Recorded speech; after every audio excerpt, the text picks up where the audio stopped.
Hello friends, പുതിയൊരു വീഡിയോയിലേക്ക് എല്ലാവർക്കും സ്വാഗതം. ഞാൻ ഇന്ന് ഉന്നക്കായാണ് തയ്യാറാക്കുന്നത്. ഉണ്ടാക്കാൻ വളരെ എളുപ്പമായ ഒരു അടിപൊളി വിഭവമാണ്. ഞാനൊരു 2 നന്നായി പഴുത്ത ഏത്തയ്ക്ക പുഴുങ്ങി ഒന്ന് കുഴച്ച് ഒരു ചപ്പാത്തി പരുവത്തിൽ എടുത്തിട്ടുണ്ട്.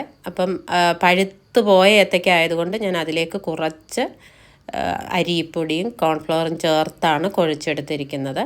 ഇനി ഒരു പാൻ അടുപ്പത്ത് വെച്ച് കുറച്ച് നെയ്യ് ചേർത്ത് ഒരു ടേബിൾ സ്പൂൺ നെയ്യ് ചേർത്തിട്ടുണ്ട്. അതിലേക്ക് നട്ട്സ് നന്നായിട്ട് പൊടിച്ചെടുത്തത്, അത് ഞാൻ എടുത്തിരിക്കുന്നത് ബദാമും കാഷ്യൂനട്ടുമാണ്. അത് നന്നായിട്ടൊന്ന് ഗ്രേറ്റ് ചെയ്തെടുത്തത് ഒന്ന് നെയ്ക്കകത്ത് വഴറ്റിയെടുക്കാം.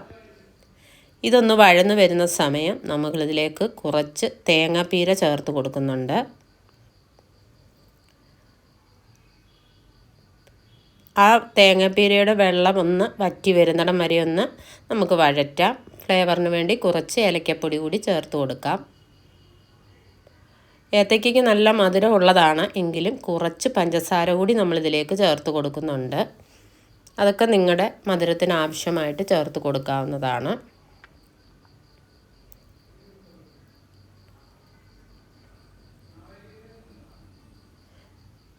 തേങ്ങയൊക്കെ വാടി വന്നിട്ടുണ്ട്, പഞ്ചസാര ഇട്ട് കൊടുത്തിട്ടുണ്ട്. ഇനി നമുക്ക് ഫ്ലെയിം ഓഫ് ചെയ്തതിന് ശേഷം നമ്മൾ കുഴച്ച് വെച്ചിരിക്കുന്ന മാവ് ഒന്ന് പരത്തി അതിലേക്ക് ഈ ഫില്ലിങ് വെച്ച് കൊടുത്ത് ഷേപ്പ് ചെയ്തെടുത്ത് എണ്ണയിലിട്ട് വറുത്തെടുത്താൽ മാത്രം മതി. അടിപൊളി ഐറ്റമാണ്, ഉണ്ടാക്കാൻ വളരെ എളുപ്പമാണ്, ടേസ്റ്റിയാണ്. അപ്പോൾ നിങ്ങളിങ്ങനെ ഉണ്ടാക്കി നോക്കണം. ഇഷ്ടപ്പെട്ടെങ്കിൽ എന്നും പറയുന്നത് പോലെ ലൈക്ക് ചെയ്യുക, ഷെയർ ചെയ്യുക, സബ്സ്ക്രൈബ് ചെയ്യുക. കൂട്ടത്തിൽ ബെല്ലൈക്കണും കൂടി ഒന്ന് പ്രസ് ചെയ്ത് ഓൾ എന്നുള്ള ബട്ടണും കൂടി ഒന്ന് അമർത്തിയേക്കണം. എങ്കിലേ ഞാനിടുന്ന പുതിയ വീഡിയോസിൻ്റെ നോട്ടിഫിക്കേഷൻസൊക്കെ നിങ്ങൾക്ക് ലഭിക്കത്തുള്ളൂ. അങ്ങനെ എല്ലാ മാവും ഇതുപോലെ ഉരുട്ടിയെടുത്ത് റെഡിയാക്കി എടുത്തിട്ടുണ്ട്.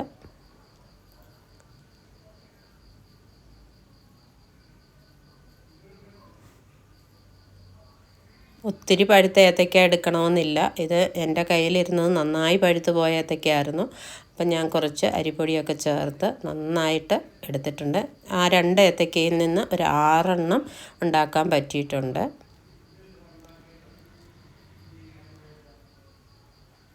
ഏത്തയ്ക്കയൊക്കെ വെന്തതായതുകൊണ്ട് പെട്ടെന്ന് ഇത് നമുക്ക് ഫ്രൈ ചെയ്ത് കിട്ടും. അപ്പോൾ പുതിയൊരു വീഡിയോയുമായി കാണാം. അതുവരെയും ബൈ ബൈ.